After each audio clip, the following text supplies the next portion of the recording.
Well folks, here we are again with another apple tasting, and this is a Honey Crisp. This is my tree here, which I've done, I think I did a video on it earlier on the year, and how I should have put up some sort of trellis. So I have a makeshift trellis here for it. It's a very productive tree. It's absolutely rammed with apples, and they're fairly sizable apples too. So as far as you know, this is this was a bred variety. I think it was bred by some state university in the US. I'm not entirely sure of that. I think it is a biennial variety, although I know some growers have gotten or managed to get this to produce annually, but it's certainly biennial for me. It didn't produce anything last year. I've actually had one of this and they're very nice, but I'll go ahead and try one here just for the camera.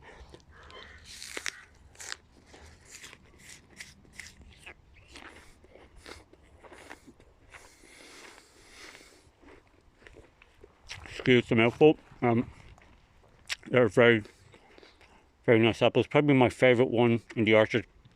Now it is a little bit early, so flavor isn't quite there, but texture is perfect. What I like to go for in apples is crispness. Excuse me. I really like the texture of crisp apples, and this has it true and true.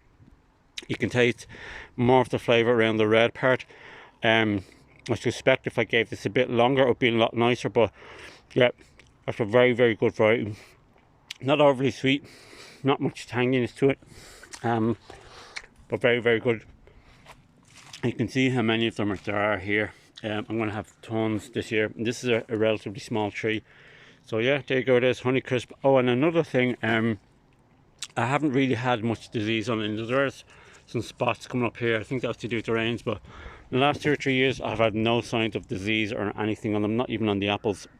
Where some of the other ones here, you have what looks like some kind of fungus type thing. I'm not entirely sure what that is, but yeah, very disease resistant for me anyway. And this is quite a disease ridden spot. Here is my pear tree, which is also riddled with something. So yeah, it's done very well for me. And just on a side note, it was down to, we got a low of 2.9 degrees 2 nights ago, so it's getting fairly frosty here, which is really unfortunate because it's still kind of mid-September, which is usually has relatively warm temperatures. But there you go, that's a Honey Crisp apple.